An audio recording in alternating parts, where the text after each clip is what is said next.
Continuando a nossa aula de heresiologia, hoje falando sobre o catolicismo romano, heresia da falsidade ideológica. Então, a falsidade ideológica quer dizer que eu vou apresentar uma identidade falsa. Primeiro, a falsidade ideológica dela. Ela diz que ela é fundada por Pedro, que foi Pedro quem fundou a Igreja Católica em Roma. Isso não confere com os fatos, não confere. O apóstolo Paulo escreve uma carta aos romanos, não faz nenhuma menção de Pedro, nenhuma. Se Pedro fosse o fundador daquela igreja, pelo menos uma menção do apóstolo Paulo teria na carta aos romanos. Nenhuma menção de Pedro é feita. Historicamente não tem nada de Pedro lá. Uma tradição católica vai dizer que Pedro é o fundador da igreja de Roma. Mas o que provavelmente nós sabemos, que quando o Espírito Santo desceu no Pentecostes, haviam pessoas que eram de Roma e que levaram a palavra para Roma. Levaram judeus convertidos no Pentecostes, levaram a palavra para Roma. Lá começou uma pequena comunidade de cristãos e a comunidade cresceu. Tanto é que ela se tornou uma comunidade renomada. Mas para corroborar, para dizer que é mesmo, aí eles pegam o texto de Mateus capítulo 16. Na entrevista entre Jesus e Pedro, Jesus diz assim: em verdade te digo que tu és Pedro, e sobre esta pedra edificarei a minha igreja. E eles dizem que São Pedro é a pedra que fundamenta o edifício da igreja. Isso aí é má fé, é pegar um documento e dar ao documento uma conotação que ele não tem. Colocar Pedro como pedra da igreja é má fé, porque o próprio apóstolo Pedro escreveu 2 cartas, uma com certeza foi de Pedro, e ele fala que Cristo é a pedra de esquina, eleita e preciosa, e que nós, como pedras espirituais, também somos edificados casa de Deus. Isso aí é a palavra do apóstolo Pedro. Então é uma má fé que eles usam com um documento cristão para comprovar algo falso, de que Pedro é o fundamento da igreja de Roma. Não é verdade. E a partir desse momento, eles vão falsificando outros e outros documentos também. Eles vão para a Bíblia. Quando a Bíblia não dá base para eles, eles vão para a tradição. Quando a Bíblia e a tradição estão contra aquilo que eles querem fundamentar, eles fazem a convocação de um concílio. E aí estabelecem um dogma, como o dogma da Imaculada Conceição de Maria. Imaculada Conceição. Isso é um dogma. O que está dizendo da Imaculada Conceição? Que Maria nasceu sem pecado.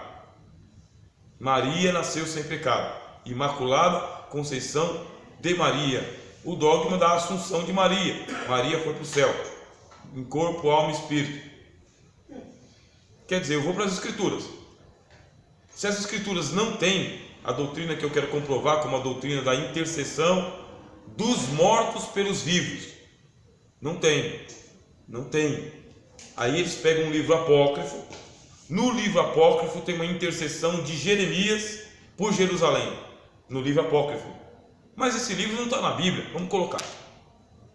Mas para colocar a gente tem que convocar um concílio. Convoca um concílio. Aí convocou um concílio de bispos em Trento e colocou os 7 livros apócrifos aonde tem a doutrina do purgatório e da intercessão dos vivos ou dos mortos em favor dos vivos. No livro apócrifo tem doutrina do purgatório, claramente. Mas por que é chamado de livros apócrifos? Porque não foi reconhecido pela igreja como inspirados por Deus e nem pelos judeus. Os judeus também não reconheceram os chamados livros apócrifos. Nós chamamos de apócrifo ou não inspirado. Eles chamam de deuterocanônicos. A falsidade ideológica, então eles vão utilizar uma outra palavra para dizer, não é tão pesado assim, não é apócrifo, é deuterocanônico. Aí eles são hábeis na palavra, porque uma palavra é muito ofensiva, muito grave. Então o que eles vão fazer? Vão criar um discurso em volta da heresia para que as pessoas aceitem mais facilmente. Quando a gente fala, tem idolatria na igreja católica, o camarada pega a santa, põe na cabeça e sai daqui, vai até Pernambuco com a santa na cabeça. Isso é idolatria. A festa de São João, Santo Antônio, São Pedro é idolatria voltado para santos da igreja católica. Aí eles dizem, não, é que o senhor não conhece a teologia católica. Aqui, ó, no nosso dicionário, ó, dulia é veneração. Nós prestamos veneração aos mártires, aos santos. Nós os respeitamos como nossos irmãos que morreram pela fé e que alcançaram graça diante de Deus para poder nos agraciar aqui embaixo. Dulia. Não, isso aí é idolatria. Não, idolatria não. Latria é só para Deus. Aqui, ó, latria é adoração para Deus. Para os santos é dulia, veneração. Tá vendo? Se você tivesse ido para um seminário católico igual eu, se formado padre em latim, você saberia a diferença, mas você é um protestante ignorante. Então é assim que a gente é tratado. Tem um padre que faz aí um programa na internet que ele senta a madeira no protestantismo, fala contra Lutero, contra todo mundo, dizendo nós somos ignorantes, tá? Aí tem um monte de evangélico que está agora aplaudindo alguns padres aí, porque os padres andam falando meias verdades, mas ainda está dentro do engodo, hein? Que a meia verdade é meia mentira, meia falsidade. É porque não é a mentira propriamente dita. Não é a mentirona, né? Uma mentirinha disfarçada, falsidade ideológica. Aí eles vão dizer que a igreja é o reino de Deus. A igreja é o reino de Deus. Aí você vai para as escrituras. A igreja não é o reino de Deus. A igreja está no reino de Deus, mas a igreja não é o reino de Deus. O reino de Deus é a totalidade da criação de Deus, que compreende a criação, redenção, juízo e glória eterna, composta pelos santos do Antigo e do Novo Testamento, que estão vivos e os que hão de nascer ainda, tanto os que participam da igreja quanto os que participaram da antiga aliança. O reino de Deus é a totalidade da criação de Deus. E a igreja? O que é a igreja? A igreja, especificamente, ela é uma agência de serviço do reino. Ela trabalha para o reino. Pode até ser uma hóspede do reino, mas ela não é o reino. Mas eles vão dizer, é o reino de Deus. Sendo o reino de Deus, ela é a mediadora dos mistérios de Deus. A igreja é a mediadora, de tal maneira que, aí vem a mais forte de todas, que pega até o evangelho. Eles dizem o seguinte: quem não tem a igreja como mãe, não tem Deus como pai. Não há salvação fora da igreja. Pronto. Até o ponto que eles estavam falando do purgatório, sabe? Da igreja como reino, a gente estava lá. Mas agora que eles falaram o seguinte: será que Deus consegue salvar uma pessoa fora da igreja? Será? Será que tem salvação fora da igreja evangélica? Fora das Assembleias de Deus? Será que Deus está salvando lá? Aí veio para o nosso canto. E o que dizem então os nossos contemporâneos, nossos pregadores? Que não tem salvação lá fora, só tem salvação aqui dentro. É a mesma ou não é? É a mesma. Aí o Senhor Jesus nos ensina o seguinte: mestre, certos jovens estavam lá expulsando demônios, mas como não nos segue, nós o proibimos. E Cristo repreendeu os apóstolos e disse: não lhe proibais. Por quê? Não há ninguém que hoje é por nós que amanhã é contra nós. Não lhe proibais. Jesus combateu o exclusivismo religioso. Ensinou que não estão conosco, mas são por nós. Não falam ao nosso evangeliquez, não usam a nossa indumentária, não cantam no nosso inário, não se ajoelham nos nossos púlpitos para orar. Mas Deus não tem a limitação que nós impomos para Ele de não salvar lá fora. Salva. Quem já leu ou já ouviu falar do livro O Apóstolo dos Pés Sangrentos, fala de um indiano. Esse indiano, na Índia, contaminado por milhares e milhares de deuses, idolatria pura, idolatria refinada, boa. Deus salvou ele, sem nenhum pregador. Levantou os olhos aos céus e começou a desconfiar de que os deuses da Índia não eram deuses, e fazia orações dizendo: se existe um Deus verdadeiro que não é esse aqui, revele-se para mim. Revele-se para mim. Aí eu pergunto: Deus está limitado? Pois então Deus se revelou ao indiano.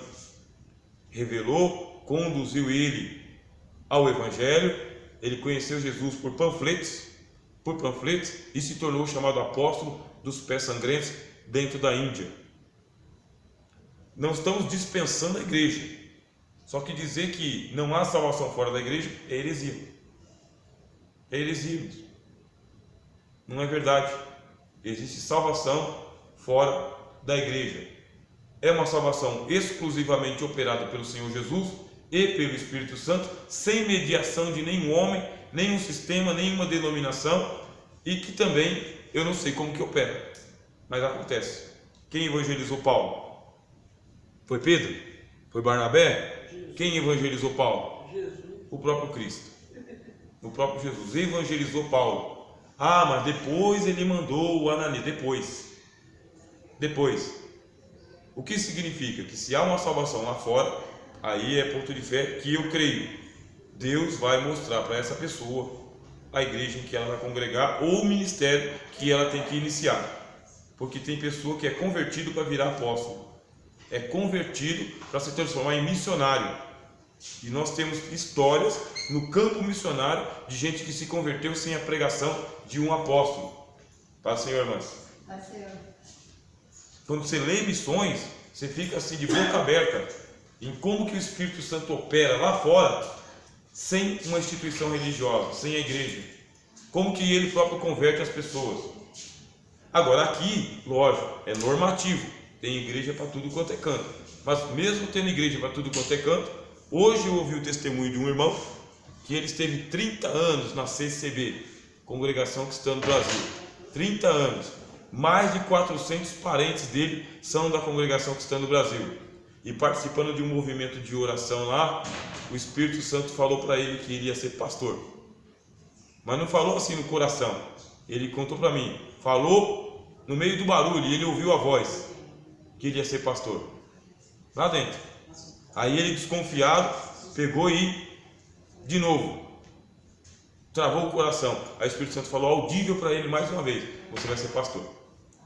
A partir daquele dia, o coração dele ficou inquieto, porque ele não sabia de onde vinha a voz, e começou a ler a Bíblia.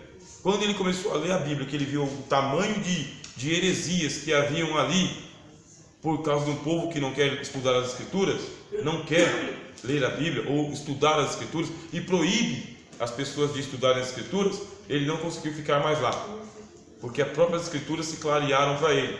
Teve que sair, e faz 12 anos que ele é pastor. 12 anos. Agora, você acha que aceitaram de boa?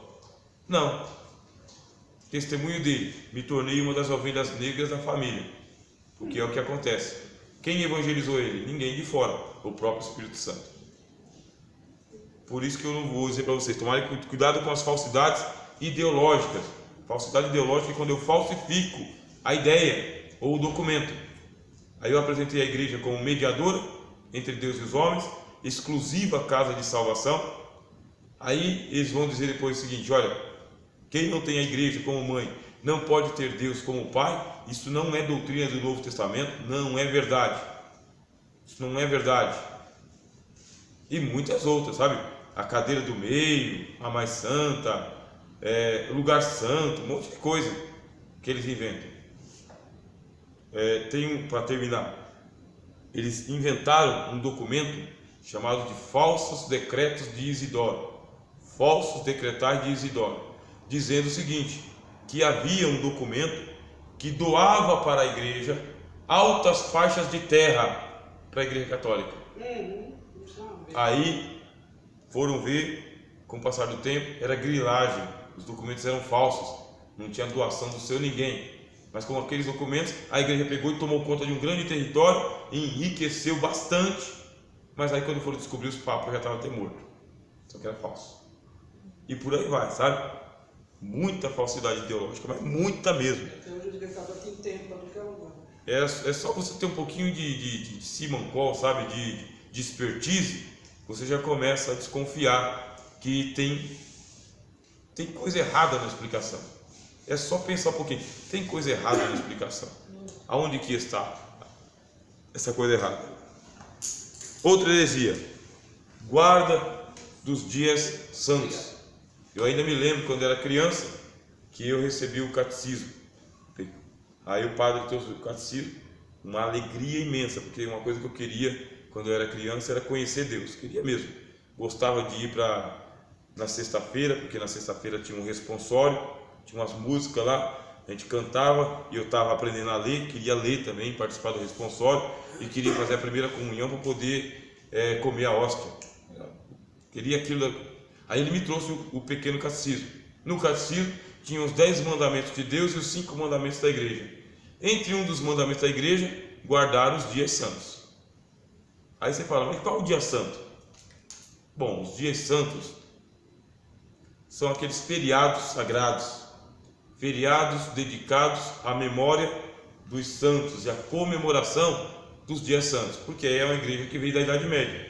Então, na Idade Média, eles foram batizando os dias da semana, os dias do mês, com a data do martírio dos apóstolos ou dos santos, ou a data de nascimento. Vou dar um exemplo para vocês aqui, que é o exemplo do nascimento de Cristo, o Natal. Natal é um dia santo, 25 de dezembro, é o dia do nascimento de Cristo. É? Não é. Cristo não nasceu dia 25 de dezembro. Mas o que se comemora no dia 25 de dezembro? O dia do sol, sol invicto. É uma heresia que vem lá de Zoroastro, desde o tempo dos zoroastristas. Celebravam a Mitra, Deus Mitra. Depois, o sol invicto. É o dia que se comemora mesmo, o dia do imperador de Roma, porque ele que é o sol invicto. Ué, mas o que tem a ver então com o nascimento do nosso Senhor?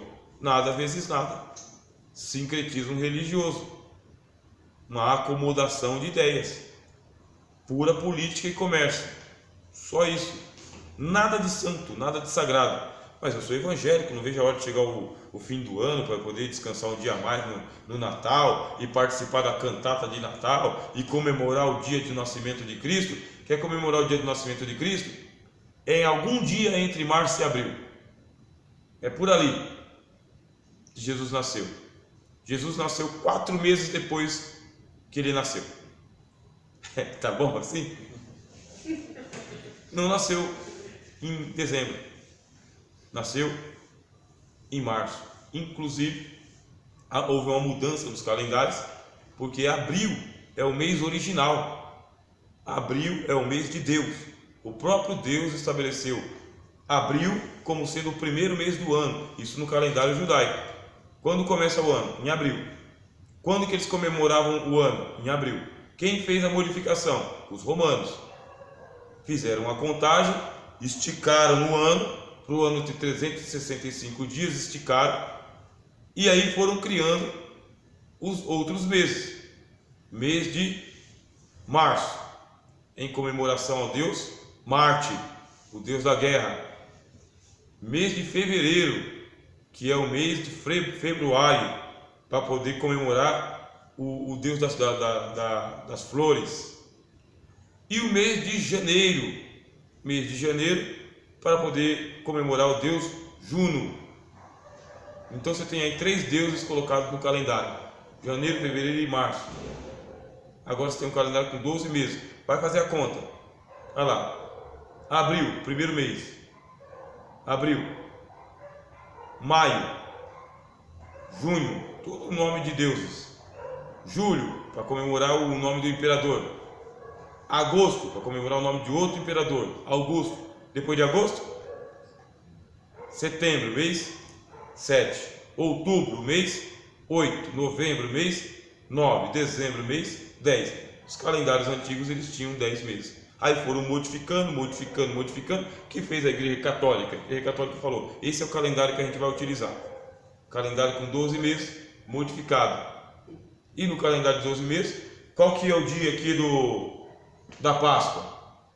A Páscoa é entre março e abril, mas a Páscoa é uma festa judaica. Páscoa é uma festa judaica, não é uma festa cristã. Páscoa não é festa cristã.